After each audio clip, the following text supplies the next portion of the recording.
দিয়ে যেই ফ্যাসিবাদ বিদায় করেছি, প্রয়োজনে আবার রক্তের সাগর প্রবাহিত হবে, বাংলার মাটিতে ফ্যাসিবাদ ফিরে আসবে না। গণভোটের ব্যাপারে সকল দল একমত, তাহলে তারিখ নিয়ে এই বায়নাবাজি কেন? ঘরে বসে থাকার সময় নেই, আমরা আজকে রাস্তায় আসবো, ফ্যাসিস্টকে উৎখাত করব। 13ই নভেম্বর কোন বাকশালপন্থীকে বাংলার রাজপথে আমরা নামতে দেব না।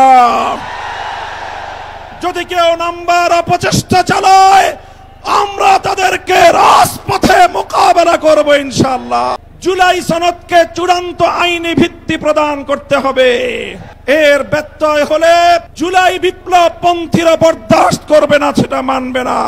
বীর শহীদদের রক্ত মারিয়ে জুলাই বিপ্লবের, জুলাই সনদ বাস্তবায়নের গণভোট ছাড়া বাংলার মাটিতে আমরা আর কোনো কিছুই হতে দেব না। কোনো যুক্তি নাই, কোনো যুক্তি নাই। তারা জুলাই সনদের বাস্তবায়নকে ঠেকিয়ে দিয়ে বাংলাদেশে আবার ফ্যাসিবাদ কায়েম করবার ষড়যন্ত্র করছে। পরিষ্কার ঘোষণা করি, রক্ত দিয়ে যেই ফ্যাসিবাদ বিদায় করেছি, প্রয়োজনে আবার রক্তের সাগর প্রবাহিত হবে, বাংলার মাটিতে ফ্যাসিবাদ ফিরে আসবে না। রাজনৈতিক পক্ষগুলোকে বলতে চাই, আমরা রক্ত দিয়েছি বালাকোটে, আমরা রক্ত দিয়েছি শাপলা চত্বরে, আমরা রক্ত দিয়েছি 2015 সালে, রক্ত দিয়েছি 2021 সালে, রক্ত দিয়েছি জুলাই বিপ্লবে। আমাদের মুখোমুখি দাঁড়াবার চেষ্টা করবেন না।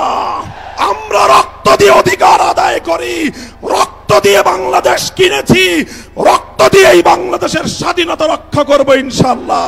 সরকার যদি জনগণের শান্তিপ্রিয় ভাষা বুঝতে ব্যর্থ হয়, 8 দলীয় নেতৃবৃন্দের শান্তিপ্রিয় ভাষা বুঝতে ব্যর্থ হয়, যেই ভাষায় বললে সরকার বুঝবে, আমরা সেই ভাষাই প্রয়োগ করব, সেই কর্মসূচি ঘোষণা করব ইনশাআল্লাহ। প্রস্তুত থাকবেন তো আপনারা?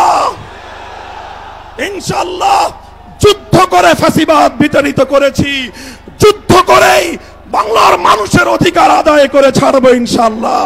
26-এর নির্বাচন দেখতে হলে আগে জুলাই বিপ্লবের স্বীকৃতি লাগবে,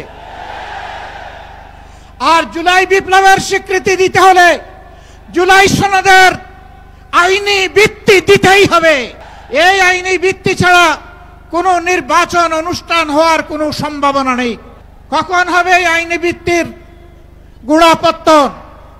এদেশের মুক্তিকামী মানুষের কথা একটাই, জাতীয় সংসদ নির্বাচনের আগে গণভোট অনুষ্ঠিত হতে হবে।